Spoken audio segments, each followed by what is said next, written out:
There was goat poop on my HOA president's lawn, and I swear on my grandfather's boots. I didn't put it there. But after what she pulled, I wish I had.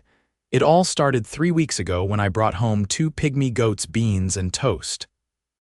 My daughter had just moved out for college, and my house felt emptier than a politician's promise. I'm Karl Redding, retired firefighter and full-time griller of steaks and dad jokes. The goats helped. They'd follow me like puppies, bleat when I got home, and even curled up next to the porch swing while I read the paper. Then came Zelda Simmons. Zelda was the kind of woman who carried a clipboard like it was a badge. Mid-50s, one of those sharp bob haircuts, and a voice that could peel paint off a wall. She'd been president of the Willow Creek HOA for 6 years too long. Everyone knew her. Everyone avoided her. But that didn't stop her from marching up to my driveway the morning after beans and toast arrived, heels clicking like a metronome of doom. "Mr. Redding," she snapped, adjusting her oversized sunglasses, "you're in violation of Section 4B of the Willow Creek Covenant." I leaned on my rake. "Morning to you too, Zelda. And what's Section 4B again? The one about unicorns or the one about goats?" She ignored the joke, of course. "No livestock on residential property. That includes goats, even if they're miniature." She eyed Beans, who was chewing on a leaf next to her like he owned the place. "They're not livestock," I said, crossing my arms. "They're pets." "They're clearly not domesticated pets," she said, looking horrified as Beans let out a loud bleat and pooped right in front of her. "You'll need to remove them within 72 hours or face fines." I narrowed my eyes. "How about no?" She pulled a paper from her clipboard and held it out like she was handing me a court summons. "This is your official citation. You're being fined $200 per day until the animals are removed." Then she turned and marched off, her little heels crunching goat pellets on her way out. Now, most folks would have folded. But I've wrestled fires and pulled people out of burning buildings. I wasn't about to be bullied by a woman who thought a mailbox color could bring down property values. So I did what any stubborn man with Wi-Fi and a grudge would do. I researched. Turns out, under the state's Fair Housing Act, emotional support animals couldn't be banned by HOAs if certified properly. And the best part? Goats had already been used in similar cases. The next morning, I called my therapist, explained the situation, and she agreed to help. I had a legitimate case post-traumatic stress from a particularly bad warehouse fire years ago. The goats calmed me. I wasn't lying. I wasn't even stretching. 2 days later, I mailed certified letters to Zelda and the HOA board, attaching the official emotional support animal documentation, signed by a licensed mental health professional. By the time Zelda came stomping back up my driveway in her lemon-yellow pantsuit, she was holding the letter like it had personally insulted her. "This is a joke," she said. "You can't be serious." "Dead serious," I said, giving Beans a scratch behind the ear. "They're staying." "Legally?" "You're abusing the system," she hissed. "No, I'm using the system you tried to weaponize against me," I said calmly. "There's a difference." She stormed off without another word, but I knew Zelda, and I knew she wasn't done, not by a long shot. 3 days passed with no sightings of Zelda. Not a single knock, not a single passive-aggressive newsletter slid under my door. I knew better than to take that as a win. When she got quiet, it meant she was scheming. On the 4th morning, I noticed the first sign literally. A brand new metal post hammered into the grass strip beside my mailbox, holding a fresh rectangular plaque that read, "Designated Community Easement, no private use." It wasn't there yesterday. I crouched beside it, running my fingers over the shiny bolts. It was installed recently, probably overnight, and it sat precisely where Beans liked to nap in the sun. I stood slowly, eyes narrowing. Zelda had decided if she couldn't get rid of the goats directly, she'd try to make their space unusable. I took photos from every angle, then walked the neighborhood to compare. No other house had one, not even the model homes. I returned to my porch, pulled out the binder I'd started, and added the photos and a typed note. Unapproved installation targeting specific property. That was just the beginning.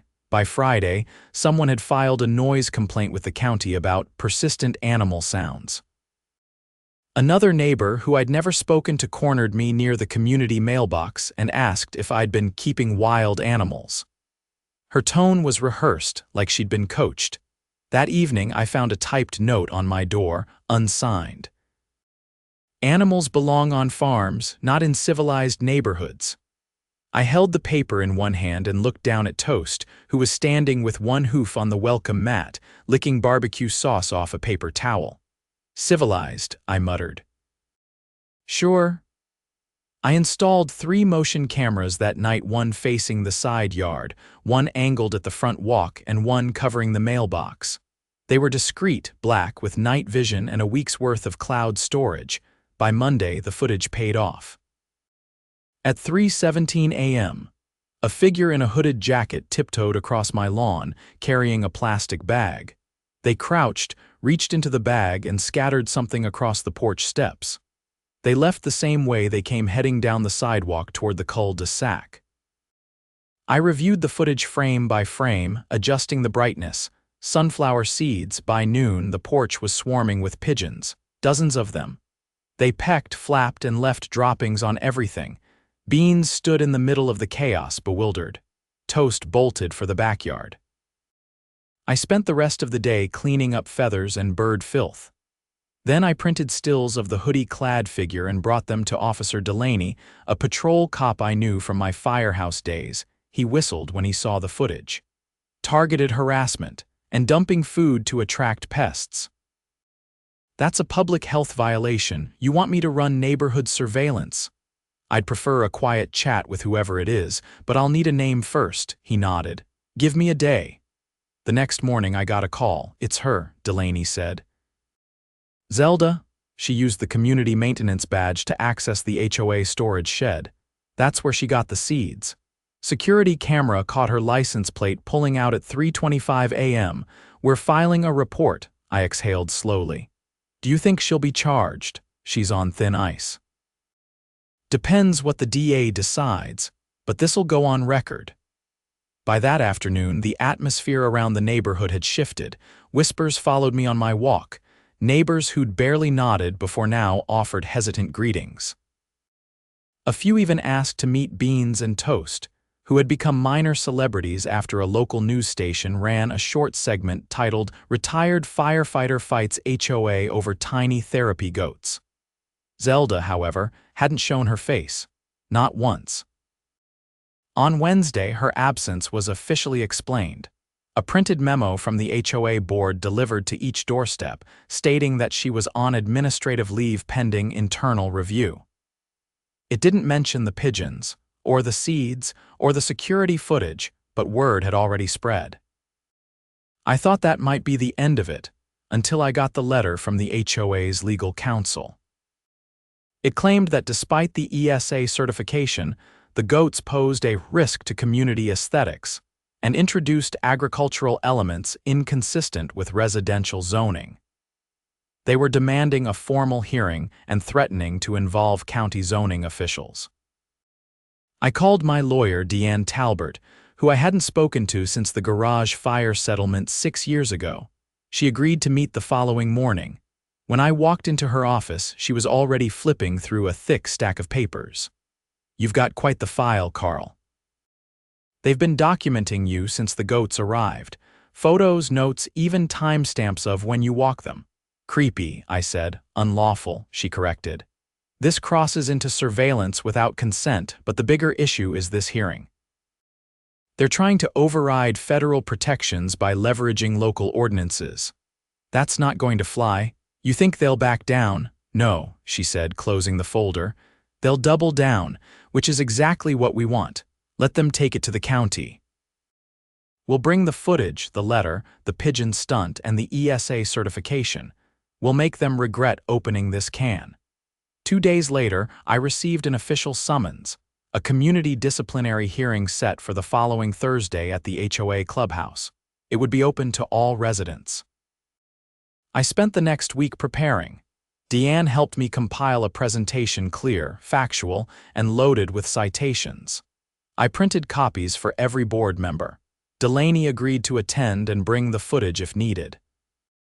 And I made sure Beans and Toast had fresh grooming, just in case the press showed up again. When the day came, I wore a navy blazer, clean jeans, and my firehouse pin. The clubhouse was packed. Dozens of residents lined the walls, many standing. Some held folded arms, others whispered. A few gave me nods as I passed. The board sat at a long folding table. Zelda's seat was empty, but her replacement, a balding man named Greg Hollister, wore her expression tight-lipped and smug. He cleared his throat. Mr. Redding, we're here to address your violation of community standards under Section 4B and your failure to comply with multiple directives. I stepped up to the front, opened my folder, and met his gaze. Before we begin, I'd like to submit evidence of targeted harassment, unauthorized signage installed by the former president, and attempts to introduce health hazards onto my property, all in an effort to force me into removing federally protected emotional support animals. Murmurs rippled through the crowd. Greg frowned. This isn't a criminal proceeding. It might become one, I said calmly. Officer Delaney is here with body cam footage. And my attorney is ready to file a civil complaint if this board continues to ignore federal protections and engage in retaliatory harassment. Someone in the crowd whispered. He brought a lawyer. Greg tried to regain control. Let's proceed with decorum. We'll hear your full statement, then deliberate. I nodded, then began walking them through everything, starting with the ESA documentation, the state housing statutes, then the footage of Zelda dumping seeds, and finally, the community memo failing to disclose her misconduct. By the time I finished, every board member was flipping through their copies. Greg tapped his pen nervously. A woman in the crowd raised her hand. Can we speak? Greg hesitated, then nodded. She stood. I'm in the cul-de-sac. I've lived here 12 years. I think it's shameful what's been done to Mr. Redding. I say let the man keep his goats. Applause broke out. 2 others stood, then 5, then 10. It wasn't a riot, but it was loud, supportive, unified. Greg leaned toward the mic. We'll recess for deliberation. They disappeared into the back room. 20 minutes later, they returned, faces pale.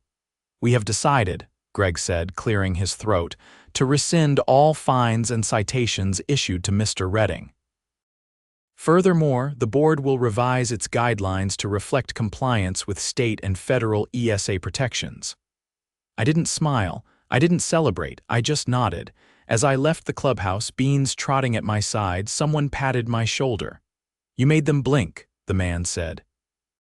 No, I replied, stepping into the sunlight. They just finally saw who they were messing with. The morning after the hearing, I found a flyer duct taped to my garage door. A single sheet of paper printed in all caps with the headline, "Is this your neighborhood's future?" Below it was a photo of Beans perched on the porch swing with garish red text stamped across it. From goats to garbage, what's next? I peeled it off, jaw tightening.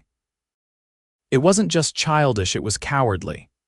No name, no official HOA stamp, no contact info, just fear-mongering and cheap ink. I didn't bother reporting it. Instead, I walked straight to the community bulletin board by the tennis courts and pinned the flyer there for everyone to see, right above the monthly events calendar. I added a sticky note with a single line. Come meet the problem BBQ at my place this Saturday. By the end of the week, there were nearly 40 RSVPs. Some were neighbors I hadn't spoken to in years. A few were new families. One was an elderly woman named Mrs. Langley, who brought me a jar of homemade pickles the night before the cookout for the goats, she said, then winked. The cookout turned into a neighborhood party. Kids fed beans and toast apple slices while adults lounged in camping chairs on my lawn, plates loaded with ribs, cornbread, and grilled corn. I kept a metal tub full of cold sodas near the porch, and someone brought a Bluetooth speaker that played a steady stream of classic rock. It wasn't about celebrating a win, it was about reclaiming the neighborhood from the paranoia that had taken root. And for the first time in months, Willow Creek felt like a place where people actually wanted to live. That goodwill didn't sit well with everyone. 3 days after the barbecue, I got a call from Deanne. I just heard from the county clerk's office. Someone submitted an anonymous complaint challenging the validity of your ESA documentation. I sighed. Of course they did. They're trying to get the case reopened under fraudulent exemption. But the complaint's riddled with procedural errors, no signature, no attached evidence, and they misquoted the housing code. Can I guess who filed it? You don't have to. The clerk flagged the envelope. It was postmarked from the HOA's office box. I leaned against the kitchen counter, watching Toast headbutt an empty flower pot in the yard. Didn't they already learn this lesson? Apparently not, Deanne said, but there's something else. I did a little digging after the hearing. Turns out Zelda never resigned, she was suspended, and the board never voted on a permanent replacement, which means she still has access to internal HOA systems. I straightened. You think she's still pulling strings? I think she never stopped. I spent the next hour calling a few folks who'd attended the hearing, including a retired accountant named Frank Castle who had served on the Architectural Review Committee for nearly a decade. Frank had a reputation for being sharp and blunt, and I trusted him more than anyone still affiliated with the board. When I asked if he'd noticed anything odd in the HOA's recent filings, he paused. I'll say this, he said. The budget report they released last quarter left a lot of blanks. Miscellaneous security expenses tripled. No breakdown, and they've issued 2 private maintenance contracts without community approval, both signed off by Zelda before her suspension. Can you send me copies? They're in my garage. I'll drop them off tonight. The documents he brought were copies of internal memos, expense reports, and 2 contracts, one for a private patrol service that never materialized, and another for a landscaping project that, according to the invoice, involved emergency soil remediation near the clubhouse. Total cost, $38,000. I walked the area the next morning. The soil looked just fine by noon. I had a new plan. I called Deanne, explained what Frank uncovered, and asked if she knew a forensic accountant. She did. Her name was Evelyn Cho, and she had a nasty habit of finding money where it wasn't supposed to be.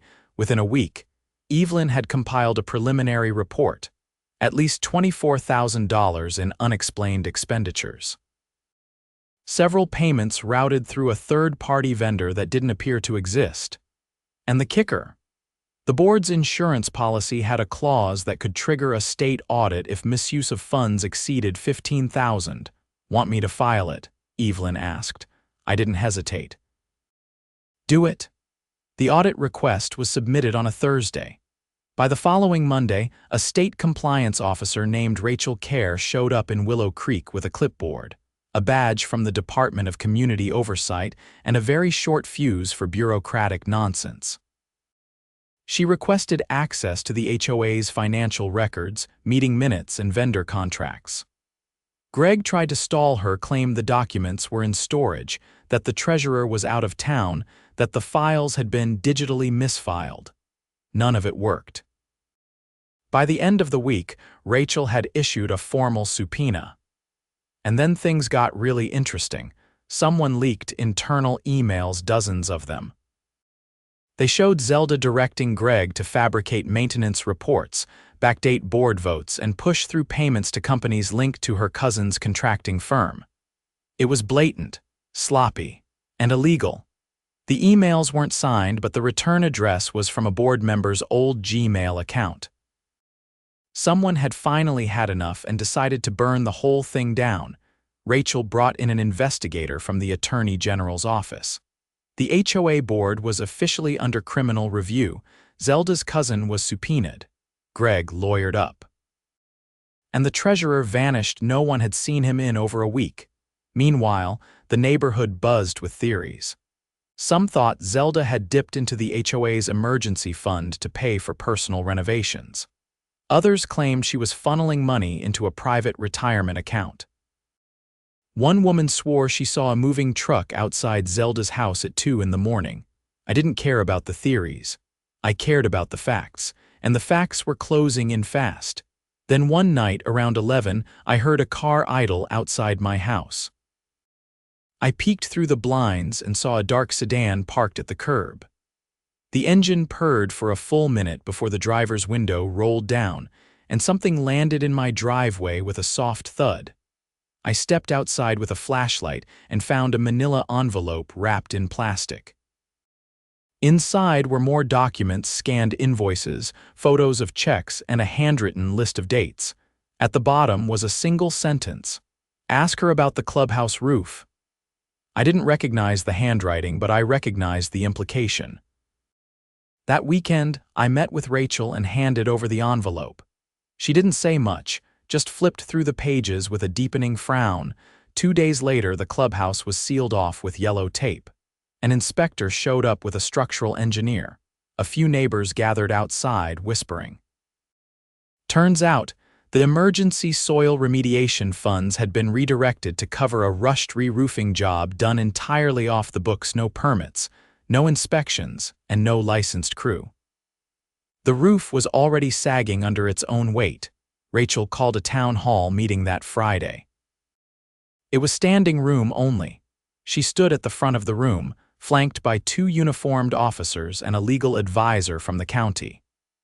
Due to extensive evidence of financial misconduct, the current HOA board is hereby dissolved pending further investigation. A temporary management team will be installed, and all enforcement actions are suspended until further notice. There was a stunned silence. Then someone clapped, then another, and then the whole room erupted. I didn't cheer. I didn't raise my fist or shout. I stood with Beans beside me, Toast munching a shoelace, and I waited. When the noise died down, Rachel looked right at me. "Mr. Redding," she said, "you've been more than patient, and I believe you were owed far better treatment than you received. If you're willing, the county would like to appoint you as interim liaison during the transition." I blinked. "You want me to help run the HOA?" "No," she said with a faint smile. "We want you to help fix it." I glanced at Beans, then at the crowd. "Fine," I said. "But you'll need to add a new rule to the bylaws." Rachel raised an eyebrow. "Which one?" "No one touches the goats." The first thing I did as interim liaison was unlock the community bulletin board's glass case and remove the laminated rule sheet Zelda had taped inside. I folded it neatly, slid it into my satchel, and replaced it with a handwritten sign that read, "Temporary HOA oversight in place. All previous enforcement actions frozen. Community meeting next Saturday. Bring your voice." I didn't expect applause. Most folks were still cautious, but I did get a nod from Mr. Jensen, the widower who mowed his lawn with military precision, and that was more than enough for a start. The temporary management team assigned by the county included a woman named Marla Reyes, a former city planner with a zero-tolerance policy for vague budgets, and a soft-spoken paralegal named Jonah who handled records requests and document archiving. Both had already begun untangling the board's paper trail, and what they found made the clubhouse roof fiasco look quaint. One invoice stood out. It was tied to a vendor listed only as Eastwood Site Solutions, supposedly hired for stormwater drainage mitigation near the retention pond. The amount: $62,000. The check had cleared 2 months ago, but when Jonah called the listed number, it rang through to a disconnected line.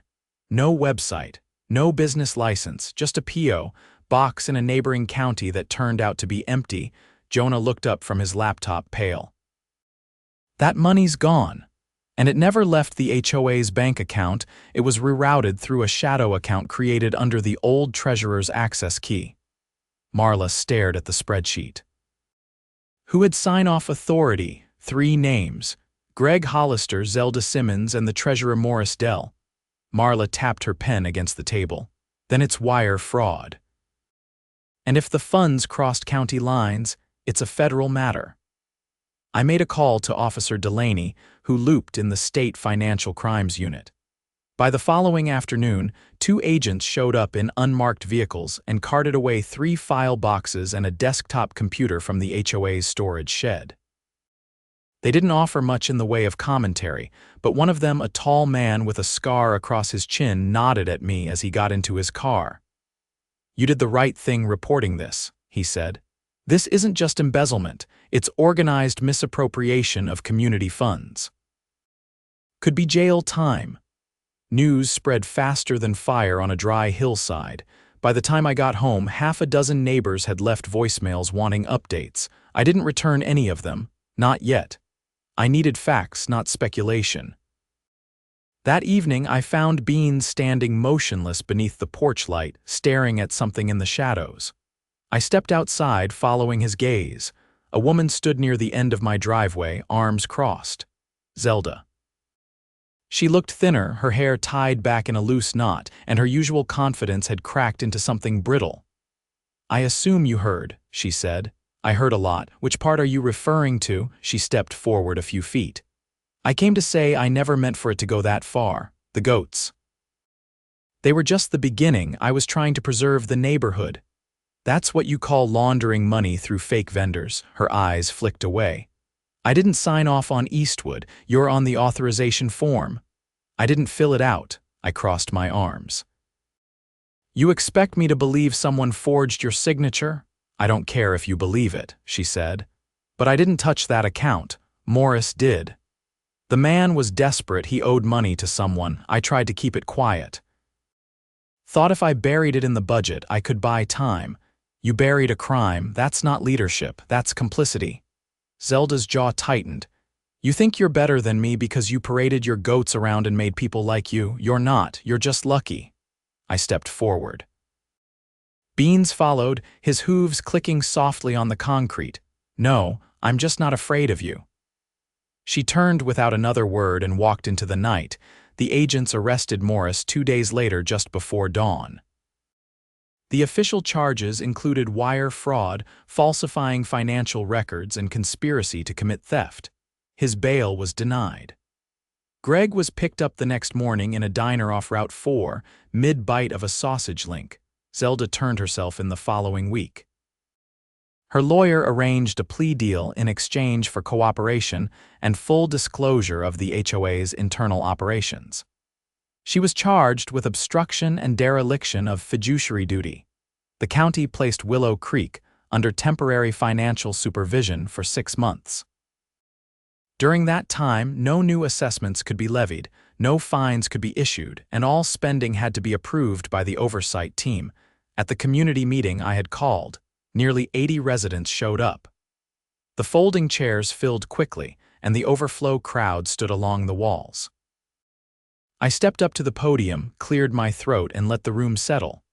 "We've been through a lot," I began, "and I know trust doesn't rebuild overnight, but we've got a chance to make this place ours again, not theirs. No more secret meetings, no more fines for flower pots. No more fear of retaliation." A few people nodded. Someone in the back clapped once, then stopped. "We're going to rewrite the bylaws. Together, we'll vote on every major change. And we'll establish term limits, financial transparency, and a formal grievance policy with third-party review." A woman raised her hand, Mrs. Langley, still wearing her gardening gloves. "Will there be goat provisions?" Laughter rippled through the crowd. "Only the best ones," I said. "And they'll be reviewed by Beans and Toast personally." That night, after the meeting, I stayed behind with a few volunteers to stack chairs and sweep the floor. One of them, a high school senior named Marcus, approached me hesitantly. "Hey, Mr. Redding," he said. "You think I could help with the new bylaws? I'm thinking of studying political science." I handed him a copy of the draft proposal. "You just volunteered for the toughest committee in Willow Creek. Welcome aboard." The following weeks were filled with work. We held open forums, accepted written suggestions, and even hosted a town hall specifically for renters and newer residents who had never felt included before. The bylaws committee met every Wednesday night in my garage, surrounded by folding tables, pizza boxes, and the occasional goat nibbling a sticky note. By the end of the third month, we had a revised charter leaner, clearer and legally bulletproof. It was ratified by overwhelming vote and filed with the county clerk's office. On the day the temporary oversight ended, Marla handed me a formal letter of commendation from the Department of Community Oversight. Jonah gave me a framed photo of Beans with a caption that read, "Neighborhood Watch Commander." I hung it next to my firehouse medal. Zelda's sentencing came 6 weeks later.